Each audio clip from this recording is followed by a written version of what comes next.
para otra cosa, ahí cambiaría las cosas. Por ejemplo, podemos decir, en realidad la tutela de los derechos fundamentales está a cargo del Poder Judicial.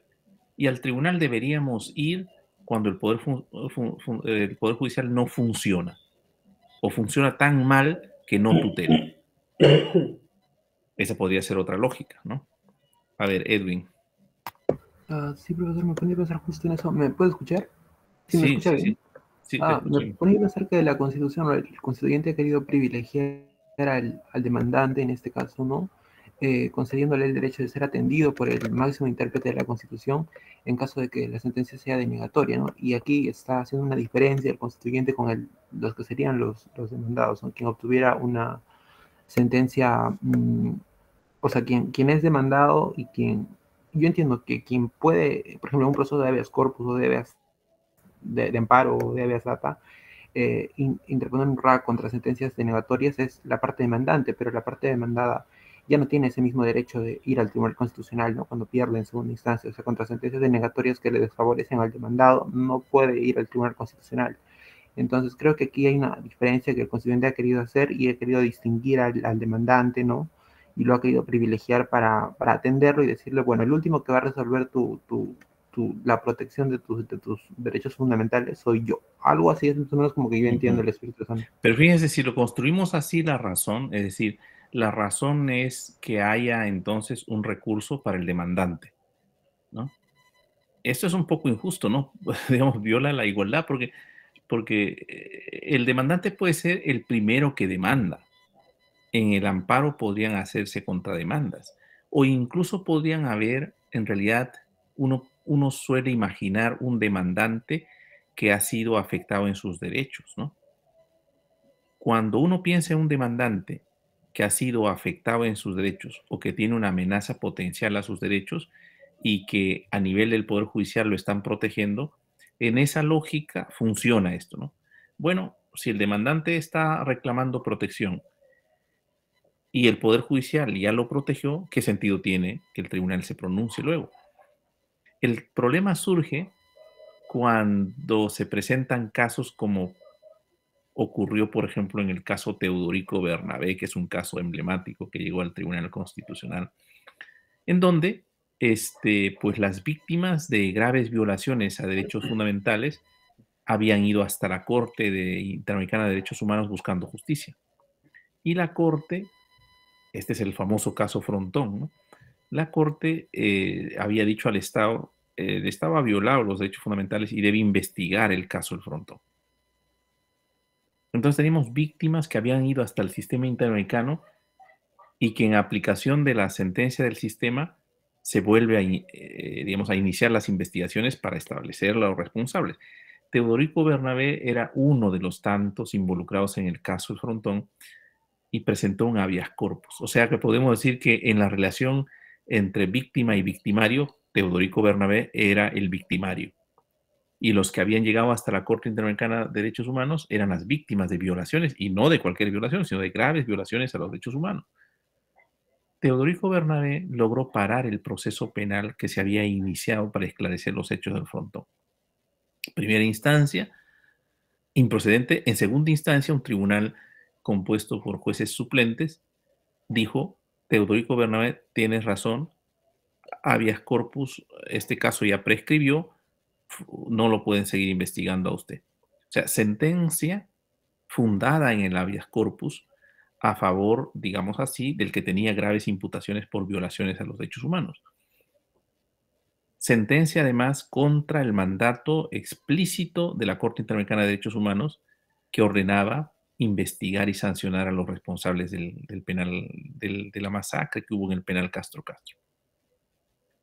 No sé si logran ver cómo el caso se ha configurado ahora. No podemos decir que el demandante, en este caso, es el que está buscando la tutela. Es verdad que en el habeas corpus es el demandante, pero es el demandante sobre el que está cayendo la accionar de la justicia porque se le acusa de graves violaciones a los derechos humanos. Esas circunstancias han generado discusiones sobre cuál es la razón de esa regla. Si los procesos constitucionales están pensados solamente para proteger al demandante o también los procesos constitucionales pueden eventualmente, como muchas veces ocurre, ser usados para proteger el orden constitucional o para establecer lo que el tribunal llamó justicia constitucional. Y la justicia constitucional no solo depende de pretensiones, también de que se interpreten correctamente las normas o de que se respeten, por ejemplo, precedentes de la Corte Interamericana o del propio Tribunal Constitucional. Con lo cual podrían haber sentencias estimatorias, es decir, declarada fundada la demanda en segunda instancia y sin embargo ser totalmente opuestas al orden constitucional. La pregunta es, ¿qué pasa con una sentencia que declara fundada la demanda, pero es contra la jurisprudencia de la Corte Interamericana y contra la jurisprudencia del Tribunal Constitucional, por ejemplo? Aquí estamos ante un caso de interpretación en donde denegatorio exige alguna salida. Scalia diría, en esos supuestos no se ha puesto el constituyente. Usted está queriendo imaginar supuestos, pero no los ha imaginado el constituyente y en consecuencia son, si quiere usted, vacíos constitucionales, que no pueden ser llenados por nadie, menos por el intérprete. En todo caso, podrían ser objeto de una reforma de la Constitución. El textualismo, en ese sentido, es prudente a la hora de interpretar y cree que la interpretación no resuelve los problemas, los eventuales problemas de injusticia que podrían haber, como en el caso Teodorico Bernabé que yo les comento. Podrían haber casos de injusticia en ese caso, por ejemplo, pero diría Scalia, yo estoy dispuesto a asumir ese caso de injusticia, a darle poder a quien interpreta para que sustituya o para que cree nuevas normas que claramente no están previstas en la Constitución. ¿Qué piensan ustedes de eso? Porque esa es la consecuencia de asumir la teoría de Scalia.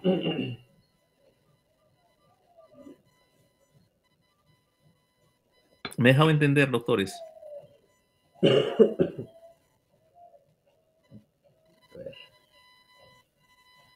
El debate es entonces si un intérprete puede llegar hasta dónde, hasta qué punto de niveles de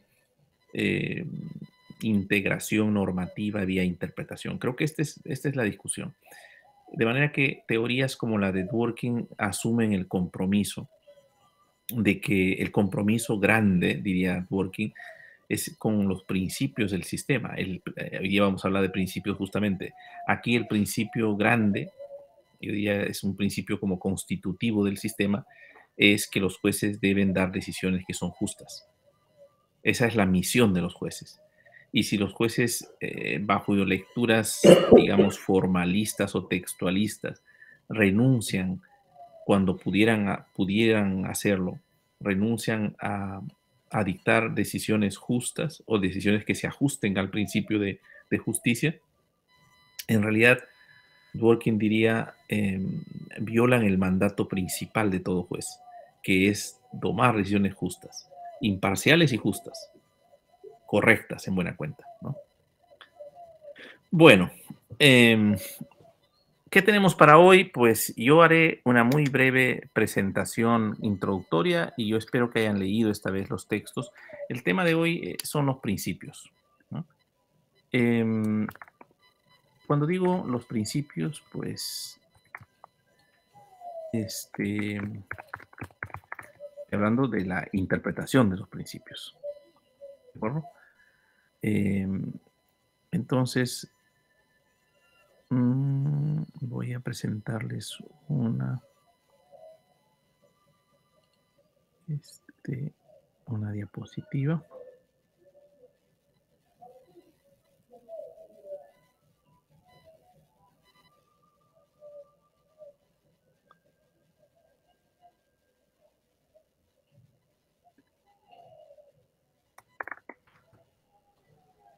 ¿Se ve mi diapositiva? Todavía, doctor. Todavía, doctor. Ok. Pues vamos a ver qué está pasando.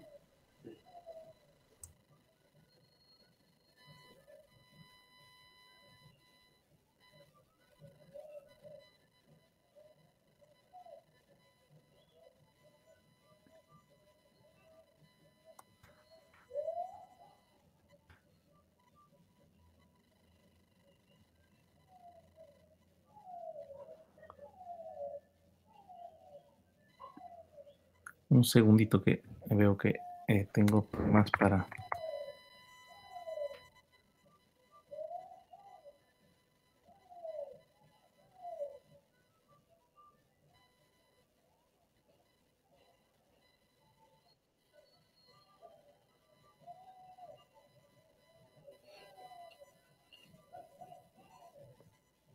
Bueno, la discusión sobre los principios, para ver hasta qué punto podemos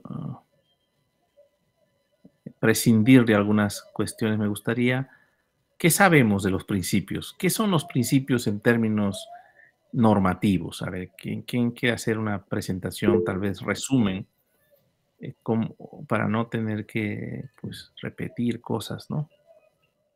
A ver, Edwin, ¿qué sabemos de los principios? Profesor, yo sabía, me puedo estar equivocando, que los principios estaban siendo discutidos con las reglas, ¿no? Eran como que comparados y había una discusión sobre si los principios eran reglas o no eran reglas, o qué diferencia había entre principios y reglas. Y esa era la discusión que convocaba más o menos el tema. No sé si estoy en lo correcto. Ujú. Y que bueno, en buena cuenta, un principio es un mandato, a diferencia de una regla, ¿no? Es un mandato, es una pauta que no tiene un destinatario de la norma exacto, ¿no? Como la regla.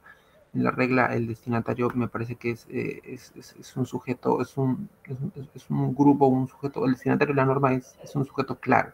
En cambio, el principio es más amplio porque la regla casi tiene en su estructura como una regla, pero el que va a obedecer el principio no es como en la regla un grupo, un sujeto exacto, un destinatario, así como tiene la norma. No sé si más o menos, eso es lo que recuerdo, que en eso se diferencia con el principio de la regla. Ok, En ok. el, Bueno, este sería uno de los puntos, digamos, más abstractos, ¿no? La separación entre reglas y principios. La idea de principios como una norma más general con relación a las reglas, ¿no? Lo que se suele decir es, la regla, hay un autor que es muy citado que hablaba de las reglas como los rieles del tren, ¿no?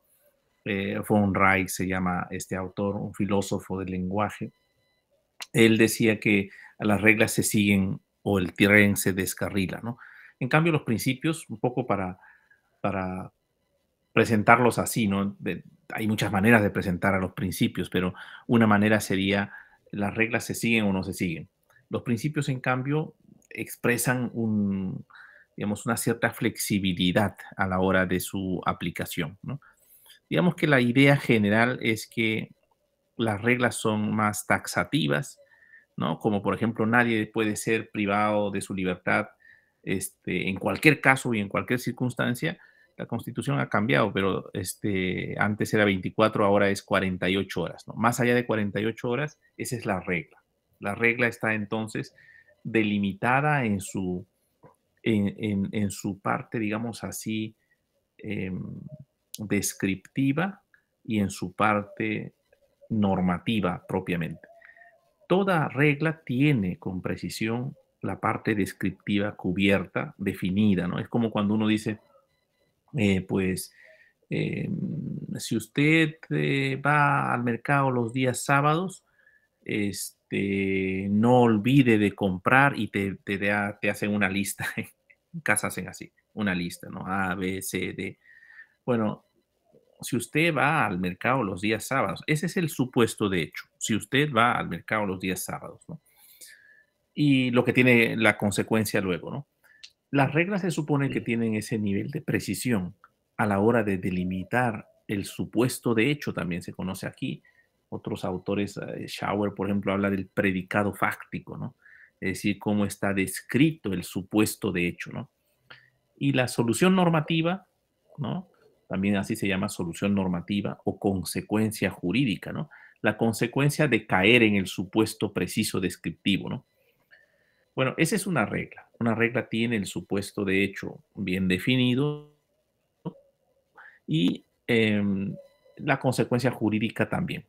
Y esto hace que en materia de interpretación no surjan mayores inconvenientes. Una regla se aplica cuando, digamos, el supuesto descrito, ¿no?, se cumple de manera precisa, ¿no? Podrían haber discusiones de repente, pues alguna discusión sobre qué significa alguna palabra, pero en realidad una regla tiene una precisión, en términos generales, a qué se refiere la regla y cuál es la solución que ofrece la regla al caso puntual. Entonces, lo que se viene a decir, y este, como digo, es un primer acercamiento, lo que se viene a sostener es que los principios, en cambio, no tienen definido el supuesto de hecho. Como no tienen definido el supuesto de hecho, entonces no hay forma de aplicarlo para empezar. O sea, no podemos subsumir un caso en un principio, porque, repito, un principio no ha definido, por la naturaleza misma, no ha definido el supuesto al que se aplica. Esto sería el acercamiento, voy a llamarlo conceptual teórico, ¿no? El acercamiento conceptual es que, entonces, la diferencia más importante entre reglas y principios es que los principios no tienen supuesto de hecho. Ahora, esta, que es una descripción muy general de los principios, cuando ha tenido éxito realmente, cuando ha logrado cierta fama, ha sido cuando este concepto genérico de principios se ha trasladado al ámbito de los derechos. Y ese traslado al ámbito de los derechos lo ha hecho fundamentalmente Alexis, porque el gran descubridor de los principios en términos de normas que tienen una naturaleza diferente a las reglas, ese ha sido Dworkin. Ronald Dworkin discutió con los positivistas fundamentalmente, achacándoles a los positivistas de no comprender la dimensión normativa de los principios. No, los principios no son vistos por los positivistas, decía Dworkin. Y la razón por la que los positivistas no veían a los principios, esta es una cosa bien interesante, es que las únicas normas que los positivistas contemplaban como verdaderas normas eran las normas que podían reconocerse, es decir, que podían identificarse a la luz de algún estándar de cómo es que se incorpora una regla en un sistema jurídico. Entonces, en realidad, Dworkin, cuando hablaba en estos términos tan abstractos, lo que venía a decirnos es, cuando un principio se incorpora al orden jurídico, se incorpora no necesariamente por actos autoritativos o por actos positivos. Los principios pueden estar incluso extrasistemáticamente, pueden formar parte del orden jurídico sin que ninguna autoridad los hubiera aprobado. Esta era la intención original de Dworkin, de demostrarnos de que todo sistema jurídico no solamente tiene reglas positivas que se incorporan con algún acto de validación social, digamos, por ejemplo, cómo se incorpora pues una norma en el sistema jurídico peruano. Hay una regulación sobre cómo se incorpora una norma, ¿no? Por ejemplo, el artículo 103 de la Constitución dice que la publicidad de las normas es fundamental para su vigencia. Si no se publican, no entran en vigencia. Esa es una regla que los positivistas, siguiendo a Hart, lo llaman una regla secundaria o una norma secundaria. Una norma secundaria es una norma respecto de otra norma. ¿De acuerdo? Esa otra norma es la norma regulativa, pero la norma secundaria es la norma que regula la creación de normas. ¿De acuerdo? El 103 es una norma secundaria en varios sentidos, ¿no? No solamente porque dispone que una norma solo entra en vigencia luego de su El 51, publicación. profesor. El Sí. 51. El artículo 51, ¿no? No, el 103. El 51 sería también una norma secundaria en el sentido de que establece la jerarquía de las normas, ¿no? Pero el 103, fíjense lo que dice, ¿no? Dice, pueden expedirse leyes especiales porque así lo exige la naturaleza de las cosas, pero no por razón de la diferencia de las personas. Aquí hay una prohibición de qué tipo de normas se pueden aprobar, no las normas que regulan casos puntuales, ¿no? Luego dice, la ley de su entrada en vigencia se aplica a las consecuencias de las relaciones y las situaciones jurídicas existentes y no tiene fuerza ni efectos retroactivos. Luego, otra, salvo en ambos supuestos en materia penal cuando favorece al reo. Otra, la ley se deroga solo por otra ley. Todas estas son reglas respecto de otras reglas. Los teóricos lo llaman esto metanormas, ¿no? Normas respecto de otras normas. Bueno, entonces, ¿esto qué significa? Que según la tradición y la teoría y la concepción positivista de las normas se introducen al ordenamiento jurídico gracias a que hay estas otras metanormas que permitan su incorporación y en consecuencia que nos permiten saber cómo se incorpora válidamente una norma al ordenamiento jurídico. ¿De acuerdo? Dworkin lo que estaba tratando de mostrarnos es que eso no ocurre con los principios. Por eso, Dworkin argumentó sobre la posibilidad de que existan normas en un sistema jurídico sin que se hayan positivizado. Y este era el caso de lo que hoy día conocemos como los principios implícitos. La posibilidad de que existan normas que funcionan como auténticas normas vinculantes, ¿no? O sea, que obligan a los jueces a tomar determinadas decisiones, ¿no? Dworkin decía, hay este tipo de normas que los positivistas no logran concebir, que son unas normas que se incorporan no a través de esta regla de reconocimiento o de esta regla o norma secundaria, sino se incorporan, según Dworkin, este fue su planteamiento, porque son coherentes con el resto de los principios del orden jurídico. Él decía, por ejemplo, en el famoso caso en el que argumentó, este caso conocido como el caso Palmer, ¿no? Ese caso Palmer, ¿conocen el caso Palmer? Los han escuchado seguramente, ¿no? Es muy famoso este caso del nieto apresurado, también se conoce con ese nombre. ¿Lo conocen? Sí, profesor. Es de Sí. quien mataba, creo, a su abuelo. Eso. Bueno, en ese caso, Dworkin encontró un principio, digamos, implícito al sistema jurídico, ¿no? Que él lo llamó el principio de que nadie puede sacar provecho de su propio crimen, ¿no? Como existe un principio implícito, nadie puede sacar provecho de su propio crimen, entonces el homicida no puede quedarse con la herencia de su víctima. Entonces él sacó una consecuencia práctica para resolver un caso. Lo hizo argumentando a favor de un principio implícito. Esa es la discusión antigua sobre los principios. Los principios son normas que se incorporan al sistema jurídico no a través de actos verificables positivamente, sino a través de actos que podemos llamar argumentativos, de identificación y de relacionamiento de ese principio coherentemente con otros principios. ¿Cómo podemos validar el principio de que nadie puede sacar provecho de su propio crimen? A partir de razonar de que no puede haber un sistema jurídico que premie el asesinato, ¿no? Pero fíjense, para aceptar la presencia del principio implícito de que nadie puede sacar provecho de su propio crimen, en realidad lo único que hay que hacer es abrirnos a la argumentación. Por eso Luis Prieto ha dicho de que estos son principios que se incorporan al sistema jurídico vía argumentación, no vía positivización. A ver, Mónica y luego Daniel. Sí, profesor. Bueno, quería agregar, bueno, justo en el tema respecto de los principios y reglas, como empezó la pregunta. Quería decir que conforme a la lectura, los principios son mandatos de optimización, son de carácter abierto, ¿no? Y ofrece pautas orientadoras no concluyentes. Cuando se presenta, por ejemplo, en algún caso concreto, conflictos de principios, se resuelve a través de la ponderación, ¿no?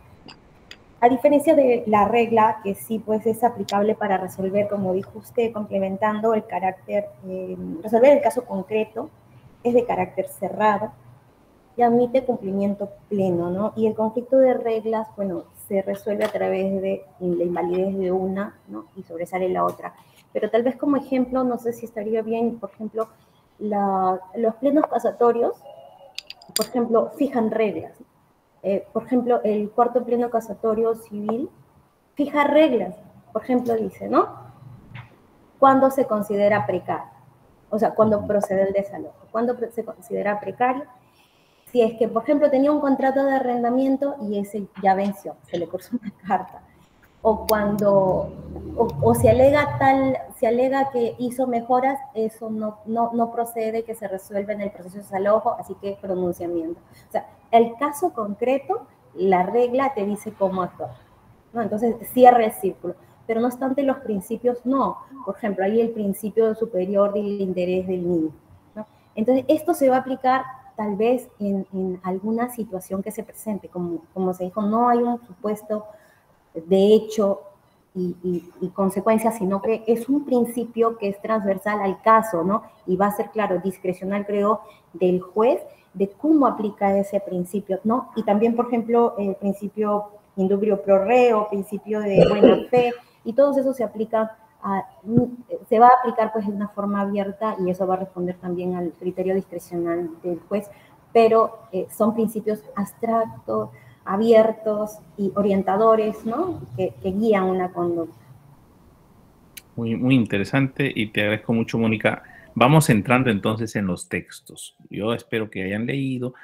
No lo encuentro mi diapositiva, pero mi diapositiva que lo que hace es resumir estas cosas, así que voy a renunciar a buscar más mi diapositiva y más bien vamos a entrar a discutir primero la importancia constitucional de los principios, su identificación, su comprensión, y luego cómo argumentamos con los principios. Esto me parece que es especialmente importante. Así que vamos revisando las lecturas y como hemos quedado, este es un control. No sé si está ya con nosotros Josela. Sí, profesor, buenas noches. Ok. Josela, nos vas ayudando, anotando, porque para no reiterar, ¿de acuerdo? Sí, Entonces, profesor. Vamos, el tema es los principios. Yo les he dado 2 textos. Yo he reconstruido en el texto mío un poco la literatura que hay sobre esto, ¿de acuerdo? Yo, si quieren, les resumo muy rápidamente, luego de la intervención de Daniel, lo que he querido con ese texto. Daniel Sánchez. Sí, profesor. Buenas noches. Justo para poder ingresar también con el tema del caso del nieto apurado y acerca de ese extracto, ¿no? Ese extracto, básicamente, el principio de que nadie puede sacar provecho de un acto ilícito, porque básicamente lo que el nieto apurado quería realizar era cobrar básicamente la herencia, ¿no? Y quería básicamente realizarlo una vez y por ese motivo ingresó a un delito. Y obviamente si fuera a nivel positivo uno mencionaría, bueno, ingresó el delito, obviamente, ingresa básicamente, puede cumplir su pena, pero de igual manera va a poder adquirir la herencia, ¿no? Y creo que básicamente de ahí también se desprende, o sea, puede iniciar como una interpretación a nivel de principios, pero en última instancia esos principios se terminan básicamente legalizando, es decir, normativizando. Por ejemplo, el caso del nieto apurado parte de un principio, de que nadie puede sacar provecho de un acto ilícito.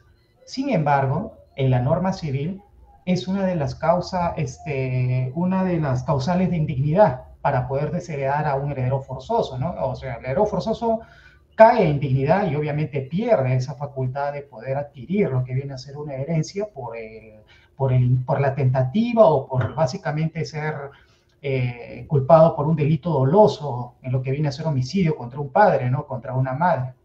Eso es por un lado, ¿no? Por otro lado, también en el tema de los principios, siguiendo la lectura, justo como lo que mencionaban, hay ese carácter ambiguo. Inicialmente hay ese carácter ambiguo, hay esa notoriedad de que hay que esperar lo que la jurisprudencia menciona.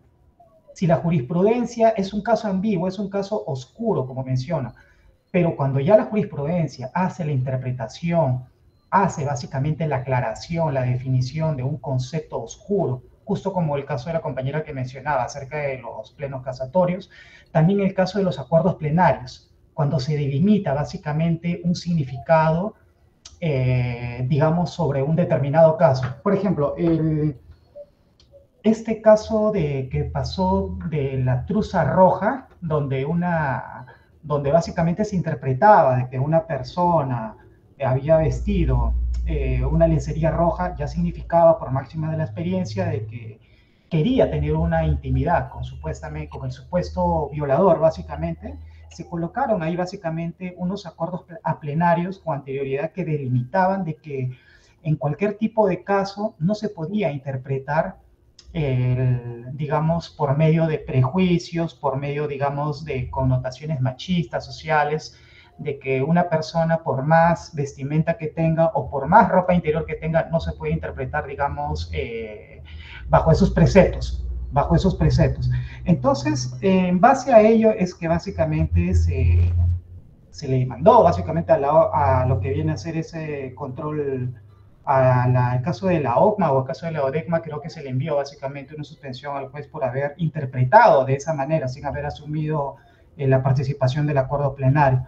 Entonces, en este caso, mi opinión es que en el caso de los principios constitucionales, pueden partir inicialmente como un precepto alejado de la norma, pero de alguna manera, pasado un tiempo, ese principio se termina básicamente legalizando. Como si hubiera básicamente la primacía de que el paradigma constitucional está por encima, pero el paradigma constitucional todavía no ha soltado al paradigma positivista como la primera instancia. La primera instancia, el paradigma positivista todavía sigue vigente, solo que en la última instancia recién se viene a acudir lo que viene a ser el paradigma constitucionalista. Eso era mi opinión. Está bien. Está creativo esto que dices, pero claro, estamos hablando en un sistema, el sistema anglosajón, ¿no? En un sistema en el que, digamos, no tiene el nivel de reglamentación, el derecho, como ocurre en nuestros sistemas de tradición codificada, ¿no? Hoy día, por eso la teoría dworkiniana sobre los principios ha tenido eco en Europa, porque esas constituciones que han positivizado normas muy genéricas, muy abiertas, en realidad mientras Dworkin está argumentando a favor de principios implícitos, toda esa argumentación trasladaba a un sistema constitucional como el europeo de la posguerra, en el que hay normas que calzan perfectamente con lo que está describiendo Dworkin. Eso yo creo que fue la razón por la que fue acogida la teoría de Dworkin muy, digamos, con mucho entusiasmo en Europa, ¿no? Y sobre todo cuando se traslada al ámbito de los derechos fundamentales, porque Dworkin en sus primeras intervenciones incluso no usa ejemplos de los derechos fundamentales. Este caso, por ejemplo, o otros casos de buena fe, está hablando de principios en términos muy genéricos, ¿no? Muy genéricos. Luego, en la década de los 80, sí, Dworkin claramente encuentra de que su teoría de los principios en realidad es una teoría de la Constitución. Más que de la teoría general del derecho, es una teoría de la Constitución. Y empieza a hablar él también de la Constitución de principios. Y llega a decir, por ejemplo, en el texto que es del año 96, está la lectura moral de la Constitución, él lo que llega a decir es que es la contribución más importante del constitucionalismo norteamericano el haber planteado principios abstractos, ¿no? Y han visto también cómo el traslado que se hace de la teoría de Dworkin a una constitución de principios, claramente, como es la ley fundamental alemana, genera pues una revolución en la teoría de los derechos fundamentales. Yo creo que esto es la cuestión. Hay que alejarnos por ahora de la discusión de los positivistas y los no positivistas, porque el descubrimiento de los principios por parte de un filósofo, un teórico como Dworkin, aparece un contexto de discusión muy teórica, de filósofos realmente, entre positivistas y no positivistas. Pero luego, ¿por qué pues los prácticos hemos tenido que también interesarnos por esa discusión?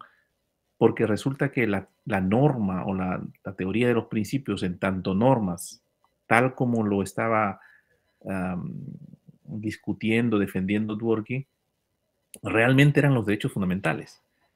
Los derechos fundamentales son principios, dice Alexi unos años después, ¿no? Siguiendo muy de cerca, yo diría, a Dworkin, ¿no? Aunque ellos dicen tener matices en su concepción de los principios, pero yo diría que Alexi sustancialmente lo que ha cogido es la idea dworkiniana de principio. La idea de Dworkiniana de principio es que el principio es un tipo de norma inacabada, ¿no? Yo diría, rescataría 3 ideas de los principios para no quedarnos con muchas ideas y trabajar el ámbito del derecho constitucional y en particular los derechos fundamentales, ¿no? La primera idea es que los principios son normas genéricas y abstractas porque están pensadas como genéricas y abstractas, porque los derechos fundamentales y las constituciones en general requieren construir unidad en una sociedad que cree cosas muy diferentes. Podríamos llamar la virtud de los principios. Los principios tienen una virtud.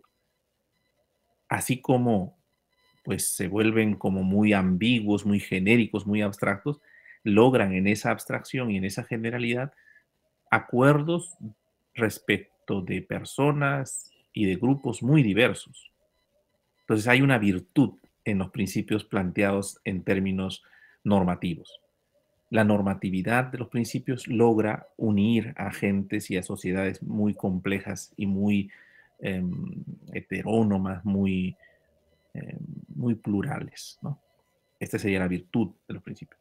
La segunda idea, yo diría, es que los principios empoderan a los jueces, sin proponerse, sin proyectarse en esos términos. ¿Por qué los empoderan? Porque precisamente si son normas sin supuesto de hecho, yo diría que empoderan a los jueces y también a los abogados, porque los abogados van buscando construir los supuestos que no están definidos en las normas. En la teoría alexiana esto se ve claramente cuando él empieza a llamar a los derechos fundamentales en sentido estricto. Dice, los derechos fundamentales son posiciones jurídicas. ¿Qué significa que los derechos fundamentales son posiciones jurídicas? Pues posiciones jurídicas argumentadas como posiciones válidas, posiciones que pueden ser exigidas a alguien, obviamente. ¿Qué es una posición jurídica? Pues cuando uno dice, imaginen ustedes, tengo derecho a protestar. Imaginemos que digo, tengo derecho a protestar. ¿Qué posiciones jurídicas habilita el derecho a la protesta? En la Constitución no hay nada. O sea, ¿cuál es el supuesto de hecho? Es verdad que la Constitución, siguiendo al artículo 15 de la Convención, dice textualmente lo mismo, que la Convención y en este caso la Constitución reconocen una reunión y manifestación pacífica y sin armas, ¿no? Digamos que un elemento de la posición jurídica es la reunión pacífica. Podríamos luego discutir qué significa pacífica, ¿no? Porque agitación habrá, ¿no? ¿Cómo lo llaman esto? Arengas habrá, ¿no? Y no por gritar arengas o decir arengas en la manifestación se convierte de pronto en violenta. Puede haber insultos y seguir siendo pacífica. Ahí podrían haber ya discusiones, ¿no? Podría obstaculizar una manifestación, podría obstaculizar el tránsito y seguir siendo el ejercicio auténtico del derecho a una manifestación pacífica. Esa es la discusión, creo, importante como posición jurídica. Tener derecho es tener una posición. Significa concretar un supuesto de hecho. Entonces, los derechos fundamentales, cuando decimos son principios, es porque decimos también los derechos fundamentales no tienen definidas cuáles son las posiciones jurídicas que son factibles de ser defendidas en cada uno de los derechos fundamentales. Entonces, como quiera que los derechos fundamentales van definiendo esas posiciones jurídicas a partir de los casos que se suministran normalmente en las discusiones judiciales, entonces, inevitablemente, como digo, los jueces adquieren protagonismo. Entonces, primera idea, porque hay muchas ideas que se pueden trabajar con los principios. Primera idea, me parece que los derechos fundamentales vistos como principios unifican sociedades muy diversas, muy divergentes, conflictivas incluso. Logran la unidad, ¿no?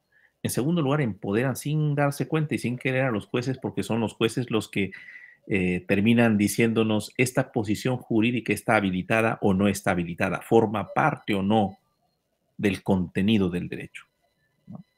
Y hemos hablado de la última decisión de la Corte Suprema. Yo diría que es una decisión, espero, anecdótica y mal argumentada, porque ahí lo que se viene a decir es que una manifestación, cuando obstruye la vía, indefectiblemente se convierte en violenta. Ya no es pacífica y en consecuencia ya no forma parte de la posición jurídica del derecho a la libre manifestación pacífica, ¿no? Entonces, esta sería la segunda idea. Y la tercera idea, que me parece que es muy alexiana también, es que los principios no se pueden aplicar. Y no se pueden aplicar porque precisamente las posiciones jurídicas que están amparadas a la luz de un principio, sobre todo un principio derecho, no están definidas ex ante por esta abstracción que les digo. Y los casos son los que suministran qué posiciones jurídicas están realmente autorizadas y son legítimas.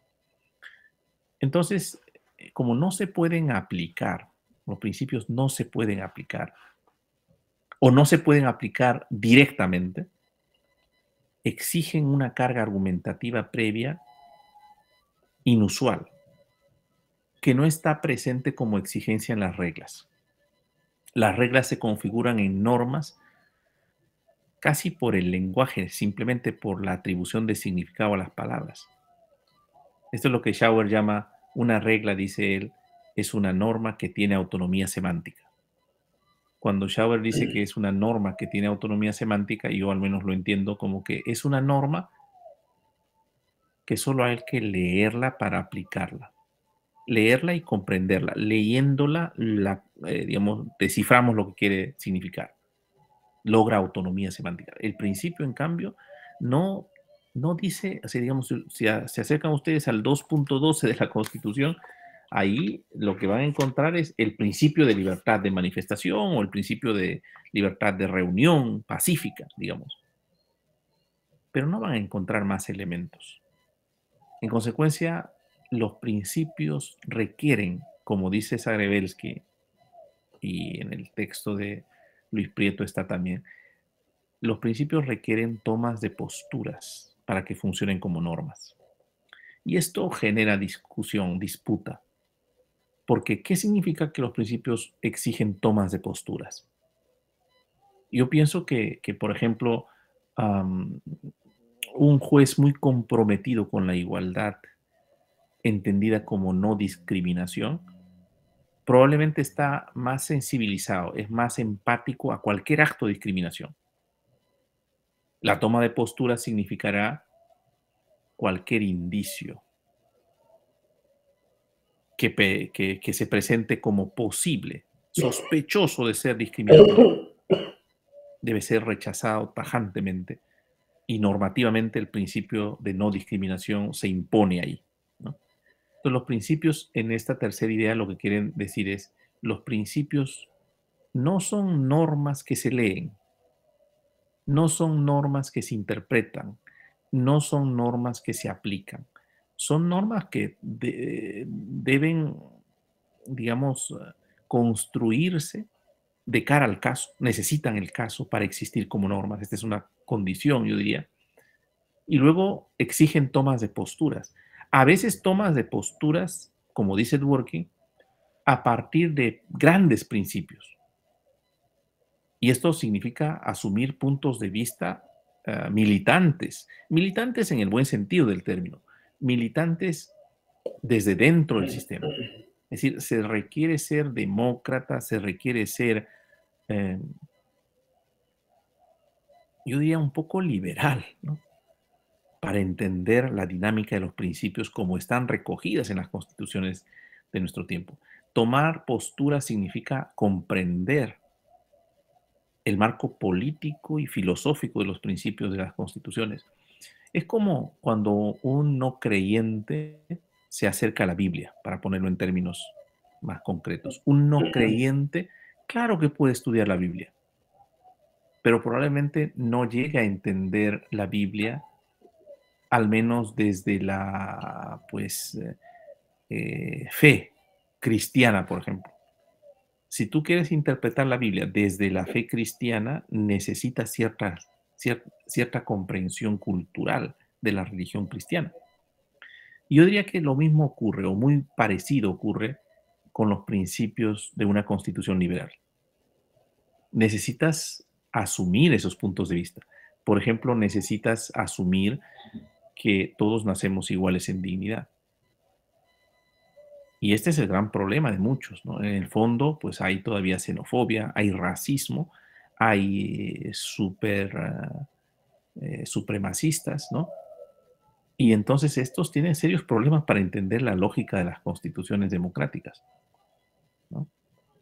Quien no cree, por ejemplo, o quien cree como el defensor del pueblo de que hay desviaciones o distorsiones digamos, son como patologías, ¿no? Lo que ocurre con las personas con identidades diversas a nivel de género, hay un problema de comprensión de la realidad. Porque la realidad está sometida a un prisma de valores, ¿no? Esto es lo que los alemanes llamaban pues un sistema objetivo de valores. Esto a los positivistas les parece tremendamente cuestionable, ¿no? Que haya un sistema objetivo de valores.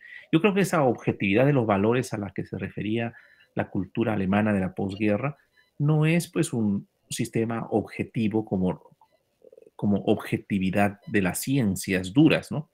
Sino es un sistema objetivo como un sistema de consensos mínimos. O sea, para mí, los alemanes más que nadie podrán decir, ¿no? Para nosotros los alemanes, un supremacista nazi objetivamente es un discriminador. Objetivamente es una amenaza a los derechos fundamentales. Porque los han visto, o sea, los han visto actuando, ¿no?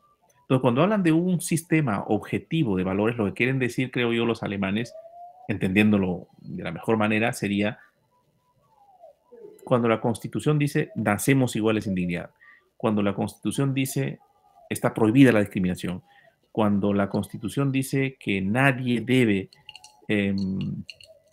ser discriminado por razón de raza, de género, de religión, está diciéndonos cosas que sí podemos apreciarlos objetivamente, pero objetivamente desde la perspectiva de los valores de la Constitución alemana. Digamos, desde el punto de vista interno de la Constitución y del constitucionalismo de la posguerra. Y esto le da objetividad. Hace un momento yo les preguntaba, ¿qué le da objetividad a la teoría dworkiniana? Esto es lo que le da objetividad, creo yo. El reconocimiento de esos valores como buenos valores y la posibilidad de que personas imparciales coincidan con esa apreciación objetiva. La objetividad entonces aquí depende de los puntos de vista, pero que reconocen previamente como valores defendibles, como valores universales, esos valores que llamamos derechos humanos, ¿no? Muy bien. Yo creo que ya hablé lo que me correspondía y ahora avanzamos con ustedes.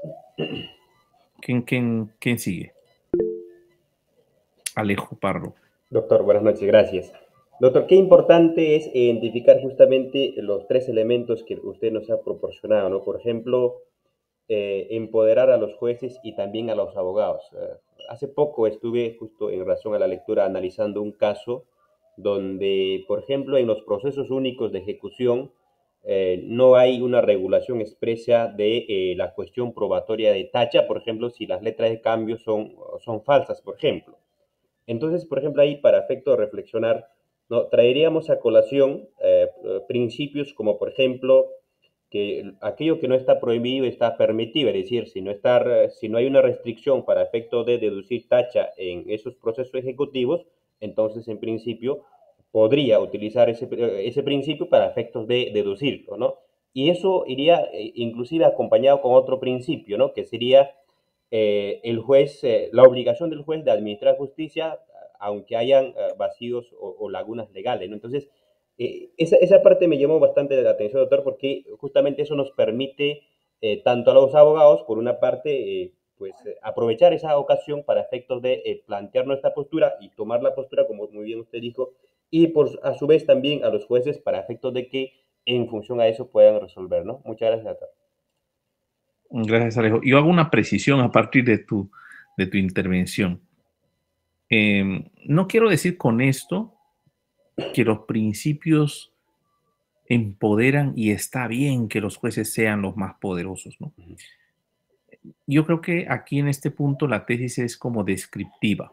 Inevitablemente los principios le dan mucho poder a los jueces. Ahora, como le dan mucho poder, yo creo que una teoría de la interpretación lo que tiene que es exigirle cuentas a los jueces. Es decir, conscientes, realistamente reconociendo que los jueces tienen poder, porque los jueces pueden decir esto forma parte o no forma parte del contenido constitucionalmente protegido de un derecho. En realidad estamos en manos de jueces en casos muy delicados, ¿no? Veo que le han estado haciendo bullying al pobre, jovenzuelo, iba a decir, pero este jovencito, que es muy mediático porque los medios quieren que sea mediático, obviamente. Gersi, que ha dicho algo así como más derechos humanos es menos democracia, ¿no? Lo han cortado porque estamos en un contexto pues donde nos hacen decir cosas que no queremos decir, ¿no? Y entonces lo han cortado y aparece así, diciendo una cosa que es escuchado solamente así, es una barbaridad, ¿no? Como que más derechos humanos es menos democracia, ¿no? Lo que creo ocurre es que puede haber una perspectiva peligrosa si es que empoderamos mucho a los jueces desde la perspectiva de los derechos humanos. O sea, realistamente podemos reconocer, los jueces tienen mucho poder en el marco de las constituciones de principios, ¿de acuerdo? Pero podemos decir, si es que tienen mucho poder, dado que tienen que definir en algunos casos clave qué significa el contenido de un derecho, entonces los jueces deben ser prudentes y autorrestringir ese poder. ¿Para qué? Para que precisamente sus decisiones efectivamente no sean antidemocráticas. No es que más derechos hace menos democrático el sistema. Lo que puede suceder es que más activismo de los jueces empieza a sustituir a las instituciones del sistema democrático. Eso sí se puede entender, ¿no? No es que más derechos, menos democracia, sino que un activismo desbocado, un autoritarismo judicial es perfectamente factible si es que los jueces no son conscientes de que tienen que intervenir con mucha lealtad al sistema constitucional. Porque si los jueces de la Corte Suprema de pronto mañana ratifican esta idea de que cada vez que se obstruye una manifestación todos debemos terminar en la prisión porque no dimos pase a que se movilicen los que no quieren protestar, esa es una lectura peligrosa, es una lectura antidemocrática y es una lectura judicial, yo diría contra los derechos humanos más bien. O sea, el judicialismo en exceso se puede convertir en un autoritarismo auténticamente antidemocrático porque empieza a restringir derechos. La restricción de los derechos es el problema, yo diría, con los jueces. Si los jueces se comprometen con garantizar derechos, la democracia será cada vez más saludable, más bien, ¿no? Leonardo y luego Manuel. Sí, doctor. También mencionar que los principios, dentro de sus múltiples, de la esencia de los principios, también hay las capacidades que tienen y es la integradora. Hace un momento cuando usted mencionaba que los jueces tienen mucho poder cuando resuelven mediante principios, bueno, a esta capacidad que hago alusión se podría referir que también pueden de alguna forma darles la posibilidad de que resuelvan o puedan de alguna forma solucionar lagunas. Cuando nos preguntaba cómo podemos argumentar usando los principios, tener, bueno, ¿no? La consideración de que la argumentación siempre o tiende a ser discursiva.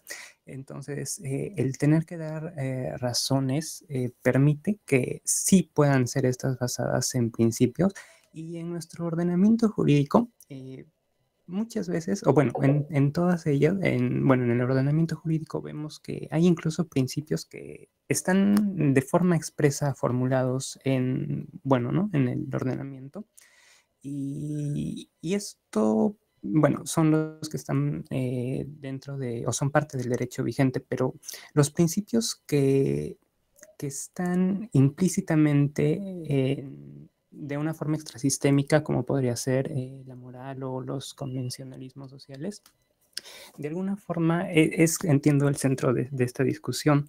Entendí que Zagrebelsky decía que las modalidades argumentativas del derecho constitucional permitían que los discursos puedan ser de alguna forma metajurídicos. No sé si me estoy perdiendo, doctor, en esta parte final, pero esta apertura bueno, que postulaba Zagrebelsky nos permite de alguna forma poder darle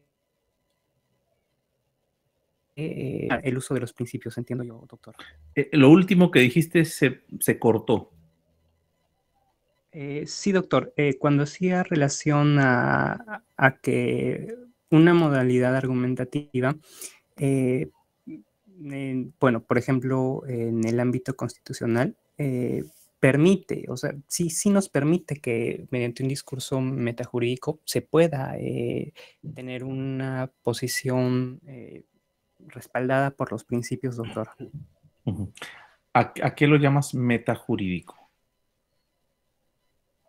Bueno, doctor, esto en un sentido amplio de lo que podamos invocar en nuestra, bueno, propiamente en nuestro argumento.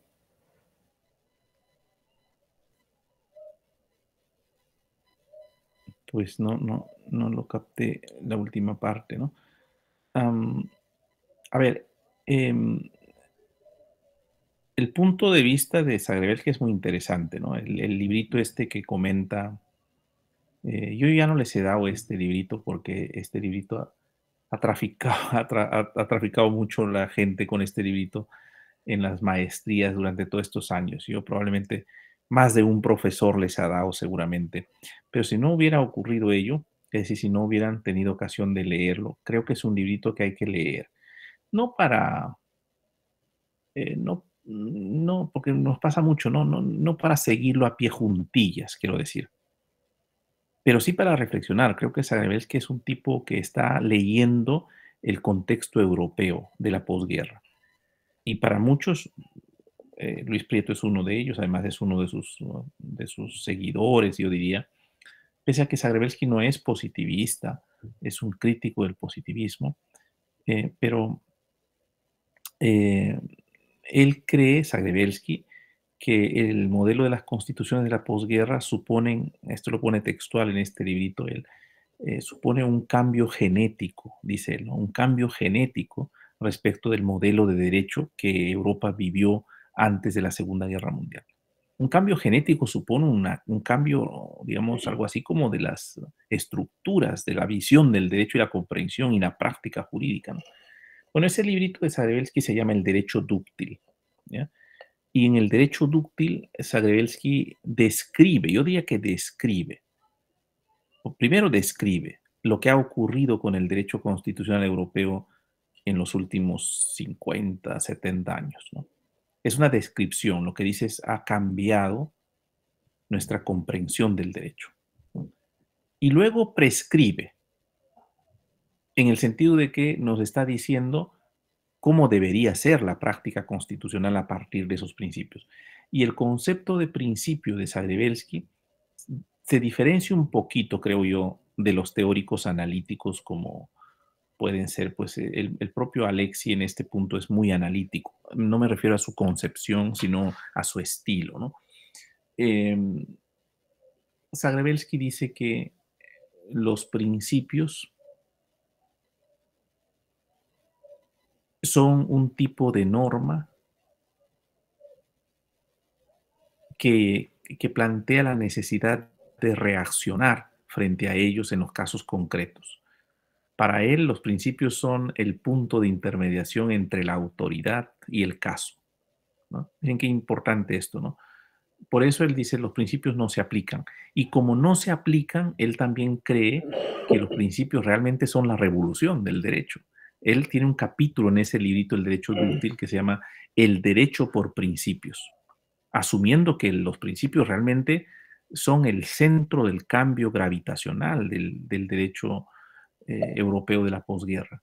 En una parte del texto del derecho dúctil, él llega a decir, si hay que hacer una distinción entre reglas y principios, para él los principios son la Constitución y las reglas son el derecho ordinario. No es muy rigurosa esta distinción, como se percatarán de inmediato, pero si los principios son la Constitución y el derecho ordinario son las reglas, entonces la relación entre principios y reglas en Zagrebelsky al menos es una suerte de relación jerárquica.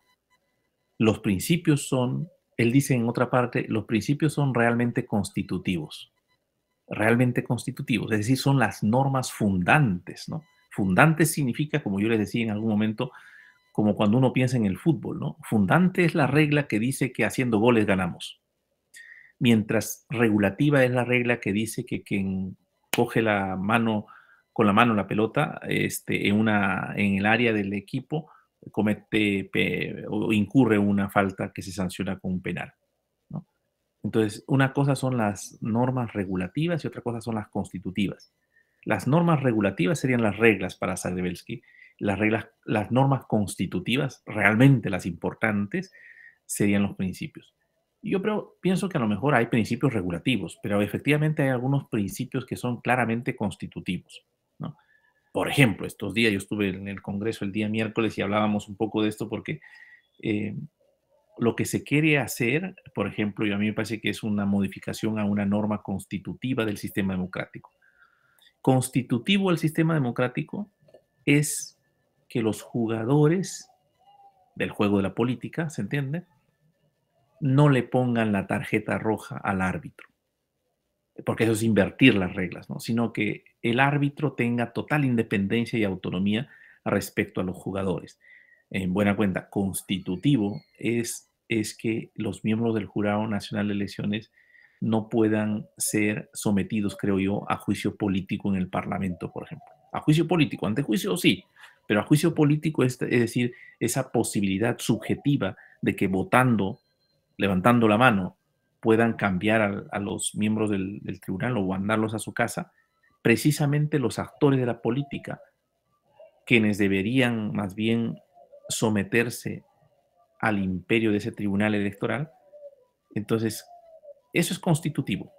Y entonces, efectivamente, esos valores, esos principios que están en la Constitución, la división de poder, la imparcialidad del juez, la independencia del juez, esos son efectivamente normas constitutivas del sistema constitucional. Constituyen en ese sentido. De manera que Zagrebelsky es un autor fundamental, yo diría, para entender algunos fenómenos del derecho constitucional europeo de la posguerra. Y no más, porque aquí algunos profesores lo han puesto como que incluso el tribunal lo cita como si fuera el autor, pues, como dice Luis Prieto, ¿no?, el autor del manifiesto, ¿no?, del manifiesto del constitucionalismo. Y yo creo que cada contexto tiene su propio constitucionalismo, ¿no? Habría que identificar el nuestro. El nuestro es un constitucionalismo un poco bárbaro, ¿no? Se habrán dado cuenta, ¿no? Ese constitucionalismo nuestro, si pensamos en constitucionalismo construido desde las élites, sobre todo, ¿no? Los constitucionalistas acá les importa poco la vida de la gente, las muertes que se producen en las manifestaciones, ¿no? Son insensibles a eso, ¿no? Veía uno de los asesores de la presidenta en un programa hace unos días, cuando lo preguntaban de eso, se volvía totalmente formalista y decía, hay que esperar las investigaciones del Ministerio Público, porque nosotros somos respetuosos del orden constitucional y de las autonomías, ¿no? y luego, pero usted ha sido inconsistente, usted ha sido abogado. No, no, no, no, estamos acá por si acaso porque somos absolutamente respetuosos del orden constitucional y de los principios.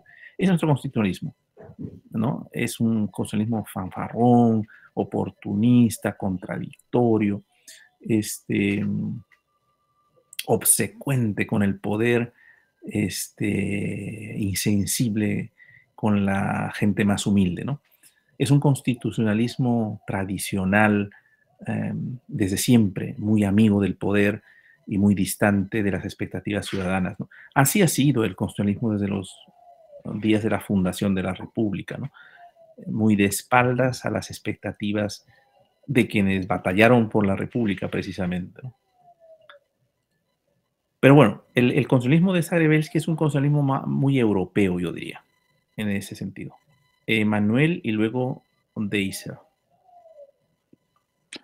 Sí, doctor. En cuanto a la lectura de Luis Prieto, que examina las opiniones de Zagrebelsky, lo que me ha llamado la atención es en cuanto al tema de que concibe el constitucionalismo de principios no como un constitucionalismo cerrado, sino que existen rasgos del positivismo, en específico del positivismo metodológico, en cuanto a que los principios, bueno, los que deben ser reconocidos como tales, deben ser aquellos que están plasmados en la Constitución, por ese sentido.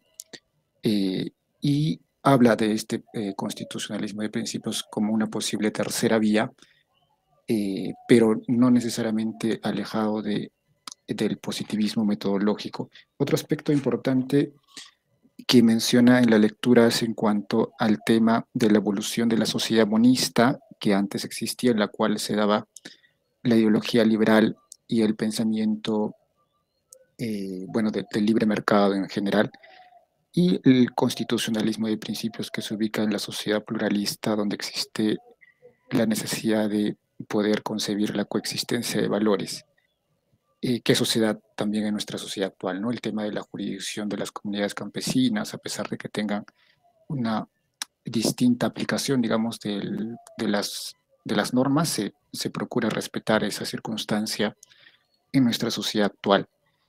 Y bueno, finalmente también se desarrolla el tema de la diferencia de los principios que forman parte del constitucionalismo con los principios generales del derecho, que los principios generales del derecho son normas implícitas, pero los principios constitucionales son normas explícitas. Si bien es cierto, los principios generales del derecho sabemos que han existido durante varios años, no tienen esa connotación, ¿no? Son aplicables más que todo quizá en temas de normas ordinarias, pero estos principios constitucionales tienen una vocación más de acoger diferentes ideologías para llegar a consensos valorativos. Eso es todo, doctor. Gracias, estimado Manuel. Pertinente, ¿no? Porque efectivamente hay una polisemia, lo llamamos, ¿no? En los principios. Significan demasiadas cosas, ¿no? Aquí hemos destacado, yo diría, pues por lo menos dos dimensiones de los principios, ¿no? Uno, su dimensión normativa, que es, yo diría, el centro en el derecho constitucional, en qué sentido los principios son normas, y otro, inevitablemente, su dimensión axiológica, valorativa, ¿no? Hay una dimensión política también en los principios, sobre todo en los principios liberales, ¿no? Por ejemplo, ¿qué significa autonomía? Autonomía, me refiero a la autonomía personal, moral, ¿no? Es un principio profundamente liberal, ¿no? Y está en el centro de nuestra Constitución también, que es una Constitución de su tiempo, ¿no? Es una Constitución liberal, ¿no? Deiser. Buenas noches, doctor. Buenas noches con todos. Es importante no reflexionar respecto a la lectura de Luis Prieto, ¿no? Él parte, en principio, en buscar indicar de que las teorías de la interpretación lo que buscan es la objetividad, ¿no? Por un lado, pues hay una corriente de cual él critica bastante, que es el positivismo, y por el otro lado el constitucionalismo de principios, ¿no? Si vemos, por ejemplo, en el positivismo, para él, nada más constituiría, pues, un supuesto de hecho, una consecuencia jurídica, y el juez, como intérprete, sería neutro y no dejaría, pues, ningún espacio a la discrecionalidad. Pero ¿cuál es la crítica que se le hace a él? Dice, pero ¿qué pasa cuando hay lagunas o contradicciones internas entre las normas? Entonces eso no se puede resolver en un supuesto subsuntivo. Esa es la crítica que se hace al positivismo. En cambio, el constitucionalismo de principios lo que plantea es, o lo que exige es la racionalidad, es decir, fundamentos que se basen en razones, ¿no? Ya sea de justicia y también de moralidad, ¿no? Si traemos nada más el caso, por ejemplo, Ana Estrada, si es que acogemos quizás la posición positivista, la respuesta hubiese sido diferente. El caso no se hubiese resuelto conforme quizás se han parado. Y en cambio con principios, ¿no? ¿Qué es lo que se hizo? Se valoró en este caso, en el caso de Ana Estrada, la dignidad, y a partir de la dignidad se construyó un derecho que derivado de un derecho a la pena de muerte, o la muerte digna, a la muerte digna en base a un derecho derivado de la dignidad. Entonces, Gracias. eso, sí, y para concluir nada más, eso es Sí, lo porque que... veo que el tiempo se nos ha ido y hay 3 manos levantadas. Sí, muchas Les gracias. voy a pedir que sean muy concretos, ¿no? Gracias, Deiser. Muchas gracias. Sí, efectivamente, el caso Ana Estrada es un buen caso para pensar, ¿no? ¿Cómo sería la respuesta de un positivista, ¿no? Y probablemente esto es curioso porque en algunos temas los positivistas, al menos los contemporáneos, han migrado también, ¿no? Hay un positivismo incluyente, por ejemplo, que también plantea que en algunas circunstancias la validez de las normas depende de la moral, ¿no? Edwin Morales y Gabriela Jimena Guzmán. Así, profesor, justamente del componente moral que al final termina hablando el profesor Luis Prieto es lo que termina concluyendo. Él dice, el derecho no sigue siendo más fruto de la voluntad que de la razón y más del poder que de la verdad. Y termina reduciendo la discusión a que, bueno, los jueces o el legislador al ser titulares, ¿no? de manifestar esta voluntad o este poder, entonces imprimen muchas veces su moralidad, ¿no? El horizonte de su moralidad. Entonces, yo creo que la discusión es esa, ¿no? Al final, la moralidad es tan personal a veces de un grupo de jueces o de legisladores, y al final de su párrafo, Luis Prieto dice que hay que ser cautelosos con esta distancia, ¿no? Que separa el horizonte moral que aparece en el frontispicio de la Constitución, no de su país, y la realidad cotidiana de nuestro derecho en acción. Esa palabra me hizo pensar mucho porque frontispicio es una palabra que nunca había escuchado, que es la fachada de algo, ¿no? Él dice, hay una fachada de algo que es moral en nuestra Constitución, en este caso de España, y otra cosa es la realidad cotidiana de nuestro derecho en acción. Y eso es lo que me hizo pensar. Gracias, Edwin. Efectivamente, aquí le sale su postura positivista a Luis Prieto, ¿no? Luis Prieto ha sido muy permeable a la crítica al positivismo. Probablemente es uno de los positivistas más interesantes de la España de finales del siglo XX y comienzo del siglo XXI, ¿no? Ha interactuado yo le he visto algunos textos que son pues fundamentales para entender a Dworkin, por ejemplo, ¿no? Pero se ha mantenido firme en sus tesis positivistas y esto se nota en esa observación que hacía Edwin. Gabriela, contigo terminamos. Buenas noches. Sí, buenas noches, gracias. Bueno, brevemente, quería iniciar, rescato bastante el análisis que realiza o cómo dibuja de alguna manera lo que considera las nuevas constituciones contemporáneas, ¿no? Cómo representan algo mucho mayor o mucho más importante que una simple ley constitucional, ¿no? Que rige ciertas normas o ordena el Estado, digamos, ¿no? Sino cómo se debe entender como que cuenta con principios y con derechos que además condicionan la validez de las normas inferiores y que hasta cierto punto puede limitar el trabajo que realiza el legislador, ¿no?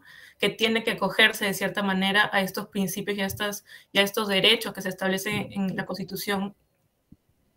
Bueno, en principio eso. Además, cómo a partir de la necesidad de aplicación de los principios es que se requiere o es tan importante conocer la racionalidad que utiliza el juez, ¿no? La transparencia en el proceso mental que realiza, argumentativo, el juez interpretativo, para llegar a una conclusión, para poder aplicar el principio en un caso concreto, creo que es lo más importante y lo que más tal vez distingue o la mayor crítica al positivismo que se realiza en la lectura, ¿no? Donde se consideraba al juez tal vez como un mero aplicador de la norma, ¿no? Que debía ser, además, tenía metodología neutral, ¿no? Digamos, si no valoraba, sino que lo entendía las normas como un hecho, ¿no? Eran aplicables o no eran aplicables, y no había tal vez un punto medio, ¿no? En el que podría haber una valoración dependiendo del caso al que se estuviera enfrentando el juez, tal vez analizando el juez, ¿no? Gracias, Gabriela. Este es un tema interesante, ¿no? El cambio, ¿qué elementos nuevos tiene el constitucionalismo? En Europa esto ha sido parte importante de la discusión, ¿no? Y hoy día hablaba con un periodista y me dejó pensando, analizando lo fácil que es, en términos políticos, jurídicos de repente es más complejo, pero en términos políticos lo fácil que resulta desvincularse de un tratado internacional de derechos humanos, ¿no? Y me he hecho reflexionar porque ese era el tema de las constituciones del siglo XIX. Por más ambiciosas que hubieran sido algunas en materia de derechos, porque han habido constituciones incluso con declaraciones de derechos, ¿no? El gran problema era la flexibilidad de la Constitución. Es decir, lo fácil que la ley podía dejarlo sin efecto o el poder político, digamos, no acatarla, al punto de que las constituciones en Europa, especialmente en España, terminaron pues acuñándose estas maneras de decir que son normas programáticas, ¿no? O sea, son programas normativos, ¿no? Bueno, las convenciones, nosotros cuando las vemos ahora, bueno, sobre todo en materia de derechos humanos, son normas llenas de cosas valiosas, ¿no? La defensa de los derechos, tribunales que pueden sancionar a los estados, pero luego cuando uno ve la cláusula de desvinculación, dice que el gobierno, además en un ejecutivo, ¿no? O sea, un régimen autoritario, como ha ocurrido con Chávez, por ejemplo, lo único que tiene que hacer es hacer una comunicación al secretario general de la OEA y denunciar el tratado. Entonces yo decía, le falta rigidez a los tratados en materia de derechos humanos, ¿no? Eso que el constitucionalismo aprendió precisamente la Constitución de los Estados Unidos. La Constitución de los Estados Unidos es demasiado rígida, ¿no? No se puede modificar si no 3/4 partes de los estados ratifican la enmienda y hay cosas que se quedan en el camino, ¿no? Pero la cláusula de la rigidez ha transformado el constitucionalismo europeo. Cuando la Constitución vale más que la ley, entonces los jueces se empoderan interpretando la Constitución por sobre la ley. Y eso ha sido el cambio más importante del constitucionalismo de la posguerra, lo que Prieto llama la materialización y la rigidez de la Constitución. La materialización porque la Constitución ya no solamente tiene reglas políticas, sino también contenidos materiales. Le pone condicionamientos al legislador.